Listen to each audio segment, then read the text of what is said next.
Hi friends, welcome to my YouTube channel. ನಮ್ಮ husband ಇವತ್ತು snacks ಮಾಡು ಅಂದ್ರು. ಬೆಂಡೆಕಾಯಿ ಫ್ರೈ ಮಾಡ್ತಿದ್ದೀನಿ ಏರ್ ಫ್ರೈಯರ್ ಅಲ್ಲಿ. ಬೆಂಡೆಕಾಯಿ ಹೆಲ್ತ್ಗೆ ಒಳ್ಳೇದು. ಬೆಂಡೆಕಾಯಿ ಫ್ರೈ ಹೇಗ್ ಮಾಡೋದು ನೋಡೋಣ ಫ್ರೆಂಡ್ಸ್. ಬೆಂಡೆಕಾಯಿ ಫ್ರೈಗೆ 1 ಸ್ಪೂನ್ ಖಾರದ ಪುಡಿ ಹಾಕ್ಬೇಕು, ಧನಿಯಾ ಪುಡಿ 1 ಸ್ಪೂನ್ ಹಾಕ್ಬೇಕು, ಜೀರಿಗೆ ಪುಡಿ ಒಂದ್ ಸ್ವಲ್ಪ ಹಾಕ್ಬೇಕು. ನಾನು 1 ಸ್ಪೂನ್ ಅಕ್ಕಿ ಹಿಟ್ಟು ಹಾಕ್ತಿದ್ದೀನಿ. ಸ್ವಲ್ಪ ಚಾಟ್ ಮಸಾಲ ಹಾಕ್ಬೇಕು, ಶುಂಠಿ ಬೆಳ್ಳುಳ್ಳಿ ಪೇಸ್ಟ್ ಸ್ವಲ್ಪ ಹಾಕ್ಬೇಕು ಫ್ರೆಂಡ್ಸ್.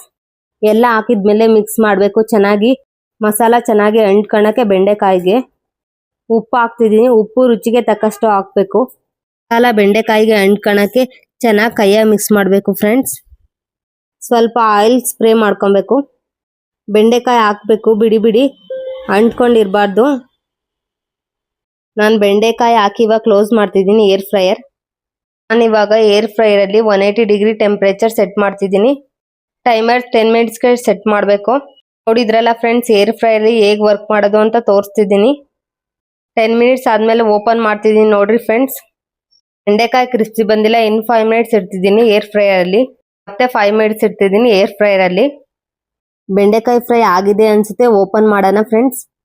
ನೋಡ್ತಿದ್ದೀರಲ್ಲ ಫ್ರೆಂಡ್ಸ್, ಎಷ್ಟು ಚೆನ್ನಾಗಿ ಬಂದಿದೆ ಬೆಂಡೆಕಾಯಿ ಫ್ರೈ ಕ್ರಿಸ್ಪಿ ಆಗಿ. ನೀವು ಟ್ರೈ ಮಾಡಿ ಒಂದ್ಸರಿ ಮನೇಲಿ ಬೆಂಡೆಕಾಯಿ ಫ್ರೈನ. ಹೇಗ್ ಬಂತು ಅಂತ ಕಮೆಂಟ್ಸ್ ಅಲ್ಲಿ ತಿಳಿಸಿ ಫ್ರೆಂಡ್ಸ್. ಏರ್ ಫ್ರೈ ಇಲ್ಲ ಅಂದ್ರೆ ಡೀಪ್ ಫ್ರೈ ಮಾಡ್ಬೋದು, ಬಟ್ ಡೀಪ್ ಫ್ರೈ ತುಂಬಾ ಎಣ್ಣೆ ಹಿಡಿಯುತ್ತೆ. ಸೊ ಏರ್ ಫ್ರೈಯರ್ ಕಡಿಮೆ ಎಣ್ಣೆ ಯೂಸ್ ಮಾಡಿ ಬೆಂಡೆಕಾಯಿ ಫ್ರೈ ಮಾಡ್ಬೋದು. ಇದೇ ರೀತಿ ಏರ್ ಫ್ರೈ ಅಲ್ಲಿ ಹೆಲ್ತಿ ವಿಡಿಯೋಸ್ ಬೇಕು ಅಂದ್ರೆ ನನ್ನ ಚಾನಲ್ ಸಬ್ಸ್ಕ್ರೈಬ್ ಮಾಡಿ, ಕಮೆಂಟ್ ಮಾಡಿ, ಶೇರ್ ಮಾಡಿ, ಲೈಕ್ ಬಟನ್ ಒತ್ತಿ. Thank you for watching this video friends. Next video ಸಿಗ್ತೀನಿ. Bye friends.